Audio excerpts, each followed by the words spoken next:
Hi, everybody. Welcome again to another episode of the ShopNotes Podcast. Today is episode 128. Logan is back from his jaunt to the American Southeast, and we're going to talk about a recap of the IWF show in Atlanta that he attended.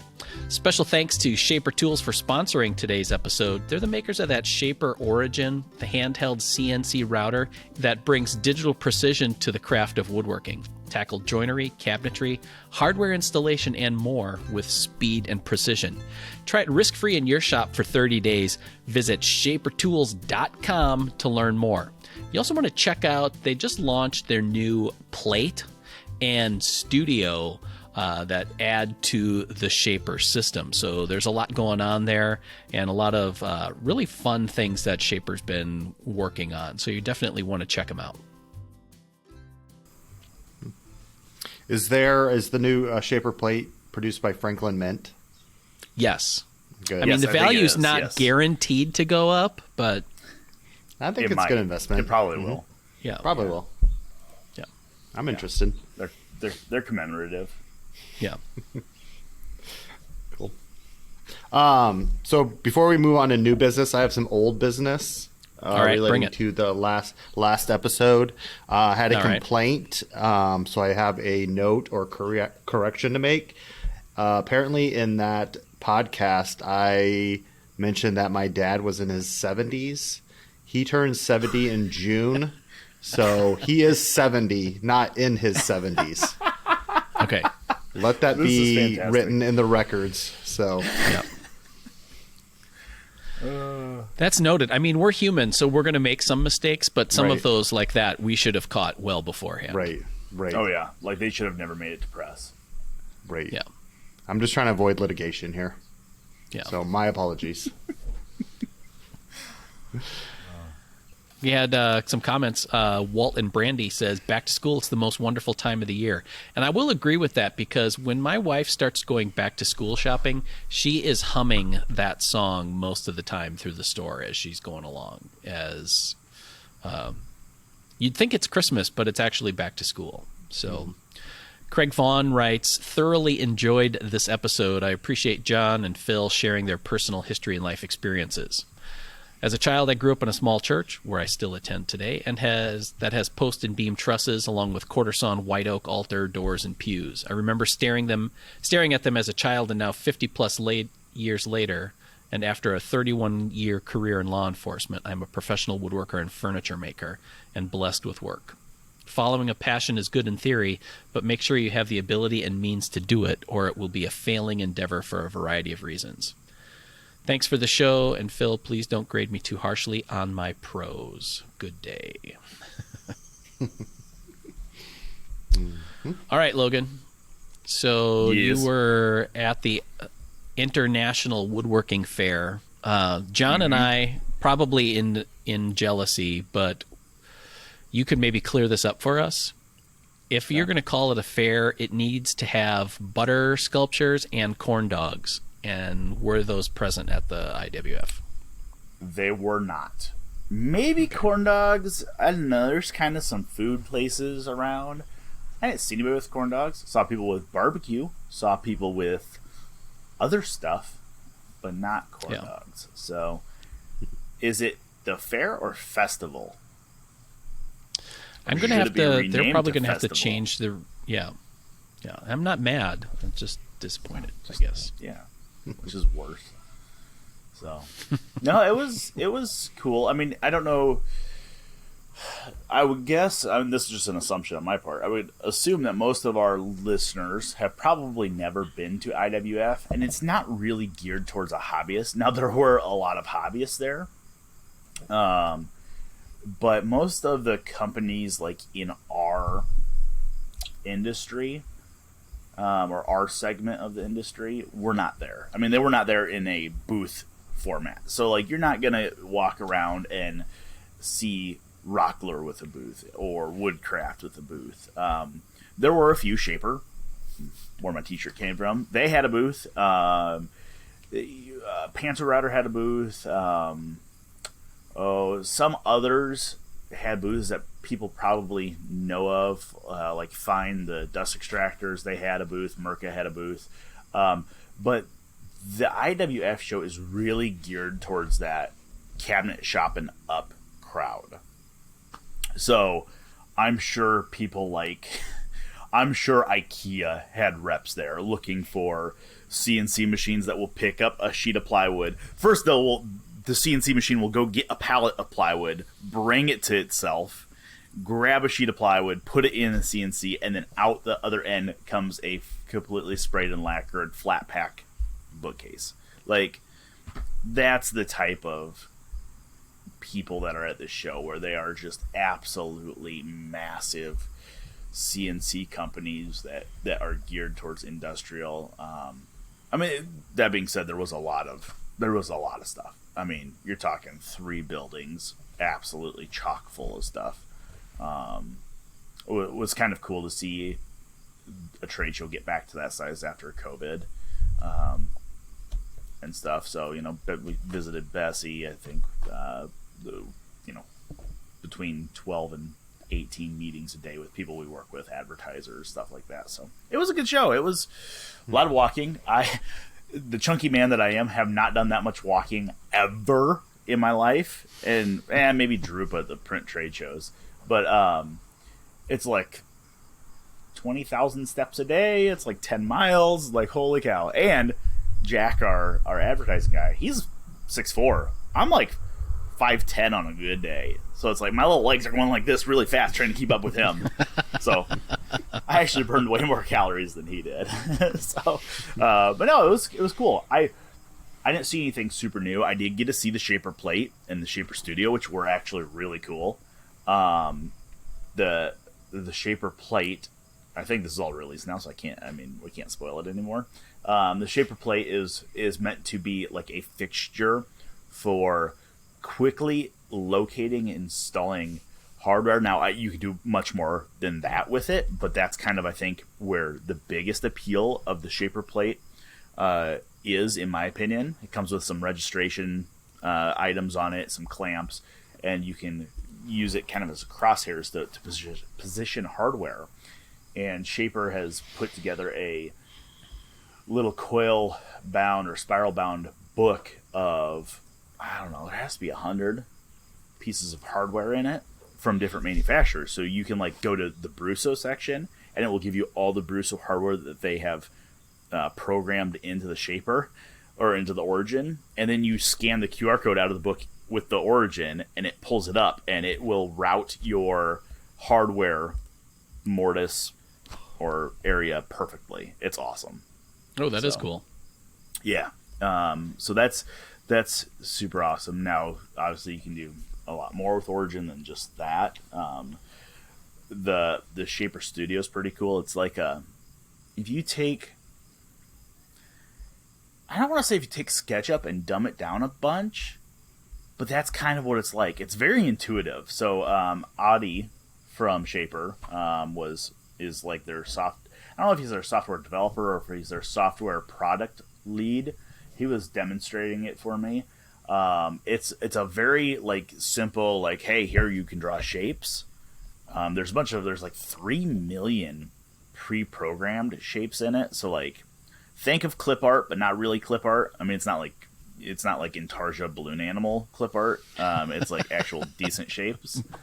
But you can draw simple shapes and very quickly like merge them and stuff and extract shapes out of those. So like, if you're doing like a keyhole, like an actual keyhole slot, you can draw a circle and a rectangle and merge those two shapes. I mean, it's very intuitive, and I think people really, to understand it, are going to have to watch a video on it.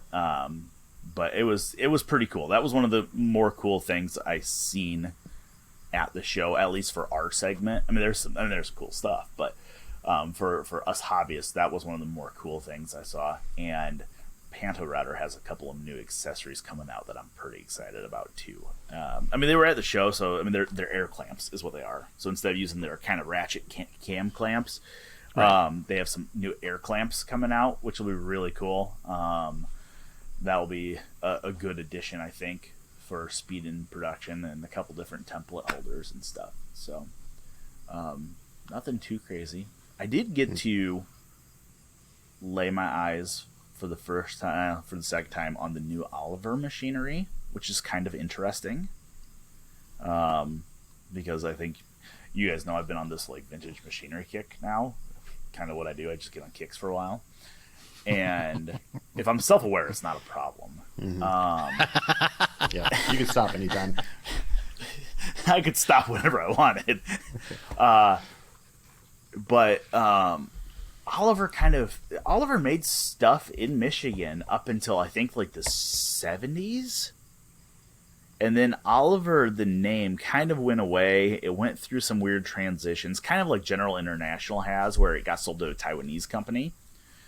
But Oliver is now back to making machinery in the Taiwanese factory, so it's not made in America anymore.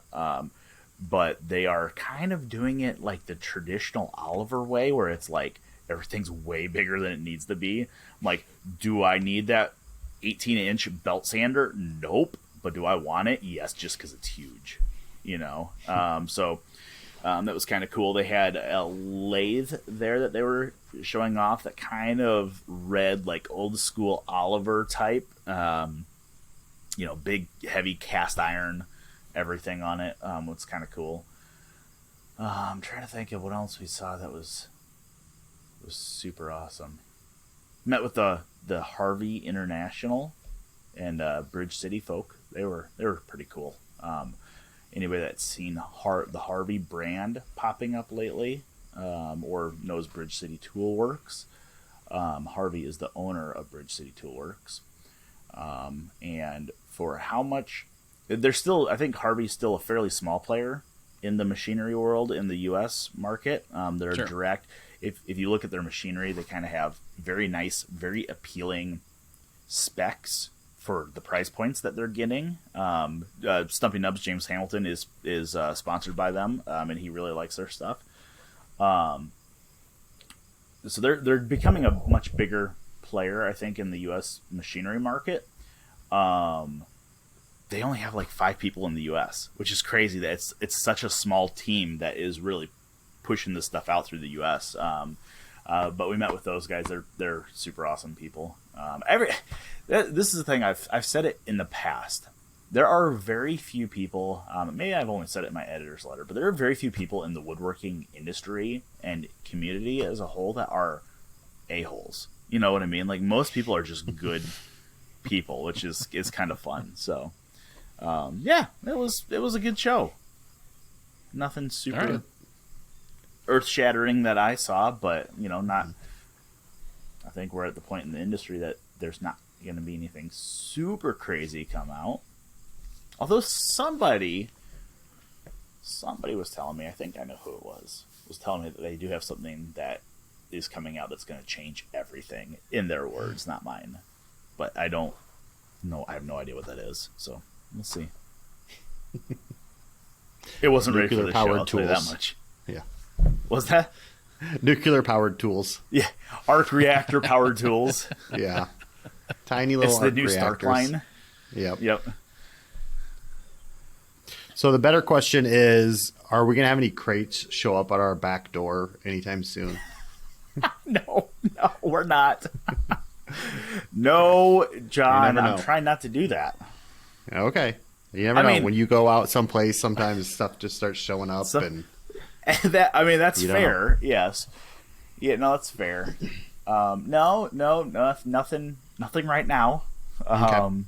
We'll wait. Maybe eventually, but nothing right now. Yep. All right. I did meet probably one of the most interesting guys that I've met in a long time. When I was down in Atlanta, I kind of tail end of my trip teamed up with Rusty Chernis to do an article for Popular Woodworking on building spoke shaves. Rusty's a very very talented chair maker, and he's like, "Hey, I want to show how to build a spoke shave." I was like, "Yeah, let's do it." And it was one of those, like, we're hanging out in his shop doing photos and stuff, and it's like, wow, did we just become best friends? Yup. So that was fun. So I got a fondle a lot of his really awesome English tools that he owns, so that was cool. Mm-hmm. And I told him, I was like, I think this is going to be a very expensive friendship because he has a tool, then I want that tool. Yep. So, And you've developed a certain proclivity towards the English miter plane form, haven't you? yes, and I mean, I think I have. I think English tools in general. I don't know. I would say just the miter plane, like infills, English tools. Right. Like I have that big jointer in the closet around the corner from me, Phil, that I need to finish. Yeah. Yeah. Like I just really like the aesthetics of them, and I mean, the miter planes work so nicely. But part of me enjoys the history behind them, like. My dad was has his master's in history and stuff, and it's like I've always enjoyed that. So like, America's a young country, right? We're only 300 years old, roughly. Yeah. When you go over to England, I mean, you can find hand tools from the 16th century if you look hard enough, and right. just an older form, a little bit more history there with all the makers and stuff. So I think some of that.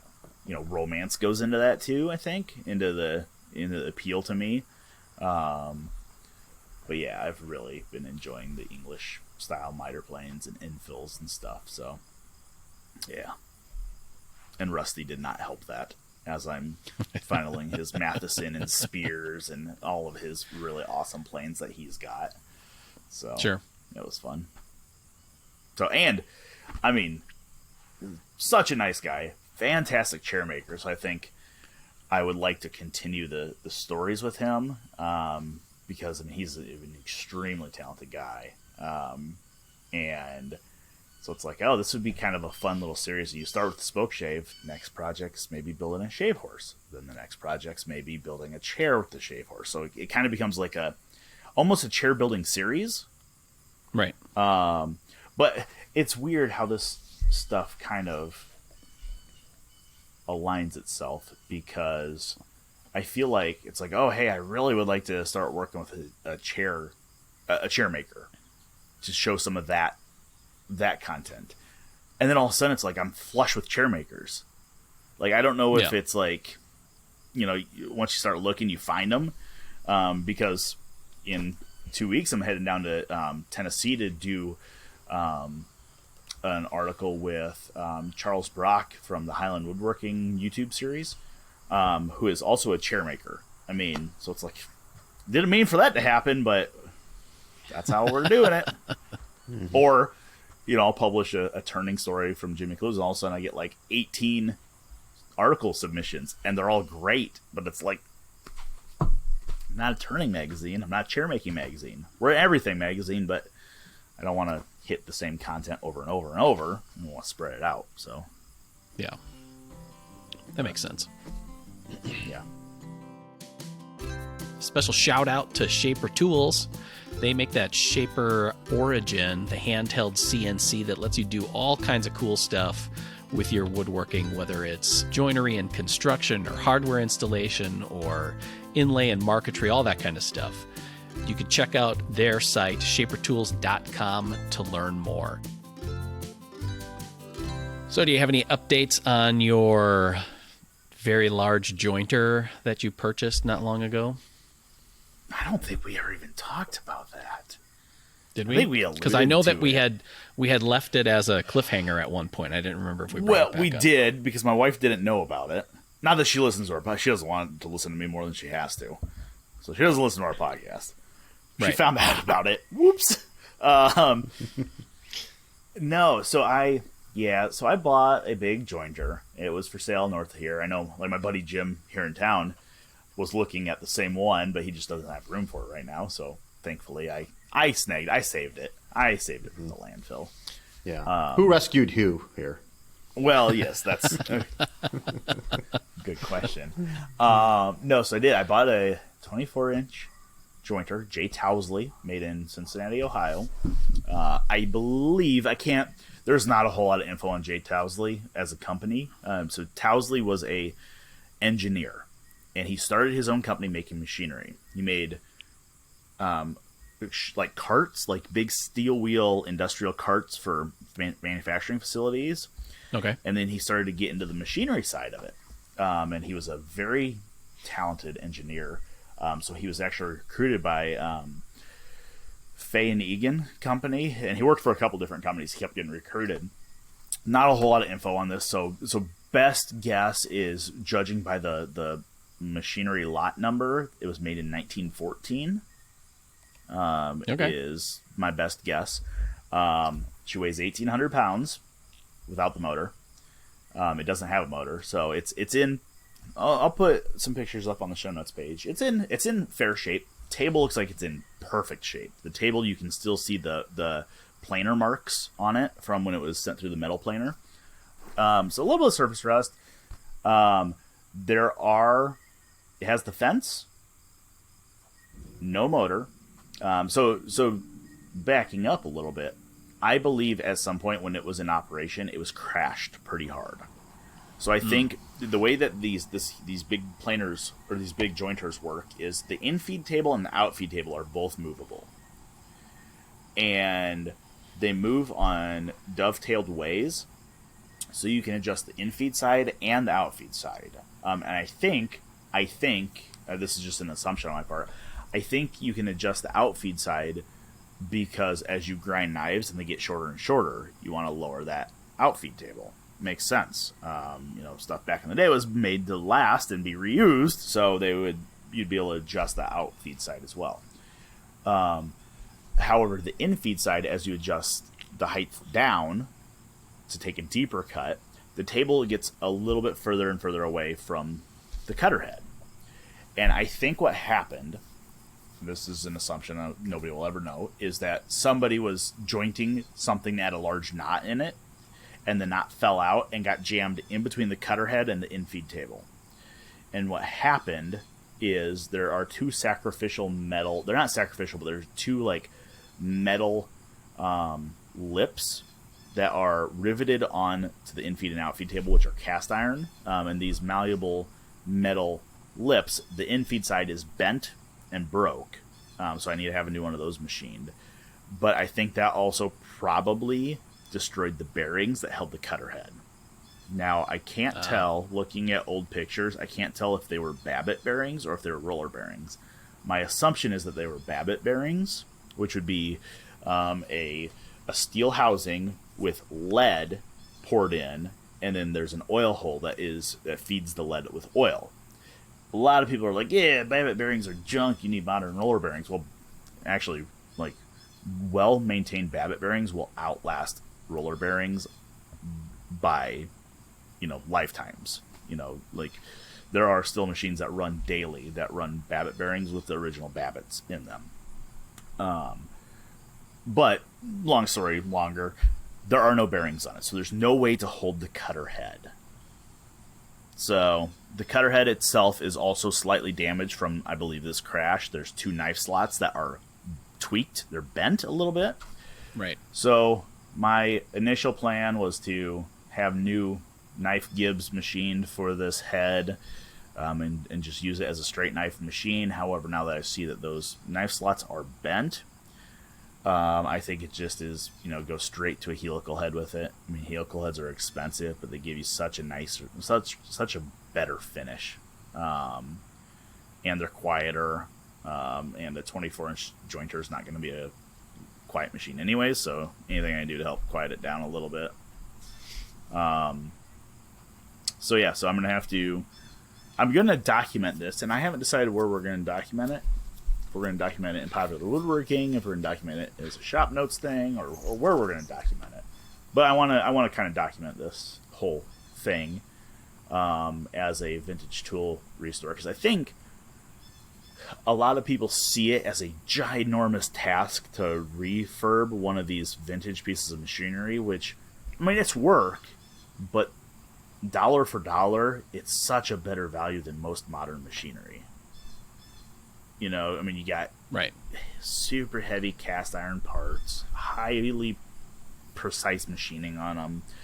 So, I'd like to, tell the story somewhere. So, yeah. So, have to get some new new bearings to hold a new head. So there's a lot of things that have to work. I got to get a new motor, and with a 24-inch jointer, it's not like I'm going to throw a half-horse motor on it. It's going to need to be a 7.5 to 10-horse motor, probably a 3-phase, and have to run it off of a variable frequency drive.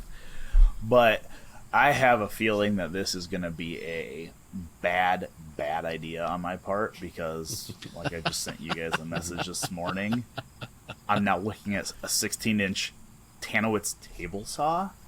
It's like, I don't need to do this, but I can't stop. It's a train wreck that I'm watching happen. Yep. So, well, I think there's different ways of looking at old power tool restoration, in that there are, and you can call it like, it ends up being almost like old cars, where you have somebody that finds some old 1953 blah blah blah, and they bring it back to like show car new, like better than it was ever new as a car, and then the thing never gets driven for the most part, except on the 3 days of the year where it's 70 degrees and no humidity and sunny. Yep. Or you have somebody who's using an old tool, but it looks like it's about ready to just, chew up fall apart. people. Yeah. Yeah. Yep. So, because I agree with you. I think using old tools offers an opportunity for really high quality machines at a low entry point. But that doesn't mean that there isn't some work necessary, and it's just like, how much work do you want to put into it? Yeah. And it's just like picking your battles on where you want to get. It's like that article that Rob did for Woodsmith on radial arm saws. There's a lot of folk out there that still love using a radial arm saw for a variety of shop tasks. And because they've kind of fallen out of favor, you can pick them up pretty inexpensively. And you have the option of, finding the nice ones and doing a moderate amount of work for it and having a really cool tool. Yeah. You almost have to enjoy the process and the love of it more than the cost and convenience of, trying to get a tool that, can run right out of the box and get going. So, see, I guess the thing that appeals to me the most, and probably yes, the history, the made in America, this was made when, everybody went to work with a steel lunchbox, and they came home at the end of the day all sweaty and grimy and stuff. Like, to me, there's that nostalgia, like, hey, this was made in, in Grand Rapids, Michigan, or Cincinnati, Ohio. It was cast and poured and right here on American soil. That's cool. But I think the thing that probably appeals to me more, and probably what got me into the vintage hand tools more, is the value. You guys know me. I'm always flipping stuff and buying crap and flipping it and stuff, or buying crap and not flipping it, which makes my wife mad. The fact that this joint, like, if I was going to go out and buy a new 24-inch jointer today, you could not buy one for under $18,000. I looked. So, do I need a 24-inch jointer? I don't, probably. Will I use it? Yeah, maybe. Yeah. I wouldn't use it if I didn't have it. But, like, to me, it's like, okay, paid $1,200 for the jointer, maybe put another $2,000 into it between, the cutter head will be more. But, so all told, I may be $3,500, $4,000 into this jointer. It's a lot for a jointer, but dollar for dollar, that would get me what? Probably an 8-inch Powermatic jointer. Right. I mean, that's not going to be 2,000 pounds. That's not going to be 24-inch. So, to me, it's the value of it. Now, there is, with vintage machinery, there's, oftentimes a big cost associated with repairs and stuff if they're not standard things. For example, just taking this Tanowitz table saw, for example. it's a 16-inch diameter blade. That's a big blade. I'm guessing it's a 1-inch arbor on it. I don't know. Yeah. I don't know what a 16-inch table saw blade runs, but I'll look quick. I'm guessing it's not going to be the $100 that probably not going to be the $100 that a Forest is or whatever. So, there's some give and takes. Yeah. No, and I get that. And like we've said, you got to pick where you want to go on that. Like John said, if you're interested in the mechanical aspect and the understanding and the operation of cool tools, then there's definitely a cool factor in there. And yeah, I think it's also, we also live in a day and age now where I think it's almost easier to work with older tools, in the sense that we have a lot more resources online, for videos or articles on kind of the basics of bringing an old tool back to life, but also places like, McMaster Carr, where you can find the parts that you need without having to haunt flea markets and machine shops and stuff like that. That replacing parts, I feel, is a lot easier than it used to be. Yeah. Side note, not near as bad as I thought. 16-inch Woodworker 2 blade is $220, so it's not that bad. Now, could you get a dado blade for a 16-inch table saw? I don't know, because I'm not pompous. I don't need 2 table saws. I'd have to sell my saw stop if I bought that. But no, I mean, you guys brought up your saw stop is your dado saw. That's right. You guys brought up a good point that, and this is a large portion of, this is weighing on my decision whether I want to go down this rabbit hole of vintage tools, is in photos. Oh, they look sweet. You know what I mean? Like, right. To me, it's almost like, okay, I got to take photos for Popwood in my shop, building projects, doing whatever. They look cool. I mean, they do. Now, it doesn't make it as easy to show something like a new table saw accessory that may not fit on, a 1929 Tanowitz table saw. Little different. But we have a second studio for that. So there's a studio there in the office. So, there's that type of thing. There's definitely an ambiance and a look. There was one of the Fine Woodworking does their annual workshops, tools and issue, shops, tools and shops issue, and I have it saved somewhere downstairs in my shop. There was I can't remember whose shop it was, but it's been probably 10 years ago that they published it, but it was this guy had a big, huge timber frame shop. One wall was all glass windows, 2 stories. All of his machinery was all this big old Crescent and Oliver stuff, and I was just like, that's the shop I want. So, super cool. Sure, I can see that. And now I just got to explain it away to my wife. She happened to come up earlier as I was sending a message to this guy about this Tanowitz table saw, and she looked over my shoulder and she's like, I just came over here to give you a kiss. Now I just need to get out of here before I get mad. I'm like, oh no. Whoops. I think it's kind of interesting because I feel like it, you were talking about having it in photos, but it also adds personality or uniqueness to it. Yes. That there's I'm the kind of person in woodworking photos or videos where there's watching it for what's going on for the activity, but then there's also looking at it for what's that in the background there? That's a cool way to store hand saws. I would do that. Mm-hmm. Yeah. Yeah. Well, and I would say part of my hope is that it would spark question I mean, I don't know if you guys have heard, I like to talk, so I like to chat with people.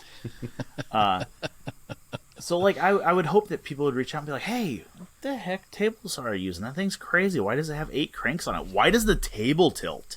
Which is another odd thing. Like, I don't know how I feel about that.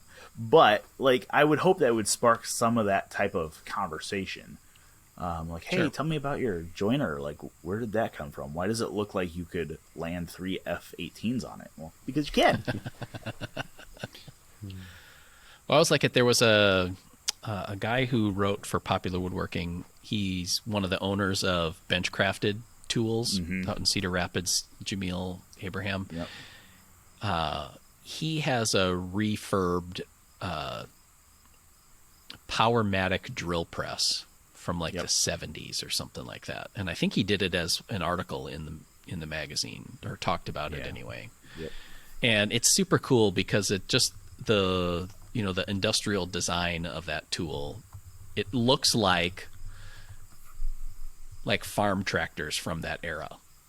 We just had the Iowa State Fair, and one of my favorite things is to wander around by the 4-H building and the FFA kids who've restored old tractors. I have a soft spot in my heart for an old Farmall A or a Cub, and it's just like old tools have an appeal to them that kind of the bland boxes of probably starting in the 80s through current ones, except for small exceptions, are all relatively interchangeable in what they look like. Mm-hmm. Yeah. Well, it's so that would be if people go to popularwoodworking.com and just search Old Arn, ARN, you'll find it. There's a picture of Jameel with his drill press. No, it's like, I'll put a link to it on the show notes page too. Yeah. No, it's like, I don't know if, like, you're right. Back in the late 70s, early 80s, like, design stopped mattering. Hell, that was a terrible way to say that. Design stopped mattering as much as functionality, but functionality also started to slip. Like, this jointer, and I'll have a picture of it, I'll send it, has a onboard fuse box. So it actually has, old fiberglass or glass fuses in it. But even the fuse box itself, it's bolted on the outside of the machine, is this really cool, like, Art Deco, has, debossed ribs on it and stuff. And it's just like, I want to keep that because it's like somebody at some point spent the time to design this fuse box with some actual cool design. Like, it looks super cool. And it's the same way with Jameel's drill press. Like, it's actually a pretty cool drill press. Yeah. So, I think part of the allure and design of old tools is because they were built before plastic was invented and before safety was invented. So there's like a lure there of just like, I want to touch it, the danger factor. Yeah. You'd see all the spinning wheels and belts and gears and all that fun stuff. Yeah. Now, I will say that is something that I have consciously avoided. There was a fairly large, like 30-inch planer that came for sale, like a 4-hour drive from here. But it was like everything was open, like open feed rollers, open leather belts. It's like, I don't want that. I mean, call me, I'm getting older. I'm getting a little smarter as I get older. It's like, because something could get caught in there pretty quickly. So I've been very conscious to try to make sure I'm looking at stuff that is safe. It has safeguards in place, some safeguards in place, belts covered, rollers covered, stuff you could get caught in. One of the considerations I'm taking into account when I get new pillow block bearings for this jointer is I want to make sure that the pillow block bearings that I pick up have covers available for them, so you don't have an open-ended shaft spinning where you're basically at belt level. Seems like a terrible place to get caught. So, yeah, I can see that. Yeah. Well, it's like seeing old bandsaws where the wheels are just exposed, or it's just, it almost looks like a goat panel that's, covering it. Like you could still reach your arm in there. Yeah, there's been a couple of big American bandsaw or American brand bandsaws that I've looked at, and big old crescents I've looked at. There's one for sale in Bogstown, Indiana, which is right next to Indianapolis. And I'm like, oh, that's one of those things. Like, yeah, you could. I've seen people build shrouds around them, like wood shrouds. Right. But they look janky then. So it's like, I want to find one that has actual doors. Something about you figure 36-inch wheels on that thing. That's probably a 19.5-foot blade, I'm guessing. Yeah. Like if you, most of us, I don't think, break bandsaw blades on our bandsaw, but I've broken them on my sawmill, and they shoot far. And boy, if you didn't have some form of something to contain that blade if it broke, whoo, that would not be fun. Yeah. Self-ejecting. Yeah, it sure is. Self-unloading when it breaks. And actually, I found some bandsaws have wooden tires on them, which is crazy. Yeah. That's weird. Like they'll actually have a steel wheel, but then the tires themselves are and it wouldn't be coopered, but they're like wooden tire, which I'm like, okay, I mean, I don't want to try to remake that. Yeah. It feels like some things you just don't keep original. Yeah. That's one of them. So, John, any updates from you? No, as far as what I'm working on is pretty much the same stuff. Still trying to get all the drawings for the built-ins that I've talked about for the next issue of Woodsmith magazine. So got all the main stuff done. It's just getting all the little parts drawn in and all the fun stuff. So I'm trying to wrap up here by the end of the month, or I guess at the beginning of the month as people are listening to this. So depending on when you're listening. Right. But all right. I think that takes care of another episode of the ShopNotes Podcast. If you are a fan of old woodworking tools, particularly power tools, I'd love to hear from you. You can send us an email with some photos of your restored or hope to be restored power tools. You can send them to woodsmith@woodsmith.com. Or you can leave questions, comments, and smart remarks on our YouTube channel in the comments section there. Keep in mind, we'll have a show notes page for this episode at woodsmith.com/podcast. Special shout out to Shaper Tools. They make that Shaper Origin, the handheld CNC that lets you do all kinds of cool stuff with your woodworking, whether it's joinery and construction or hardware installation or inlay and marquetry, all that kind of stuff.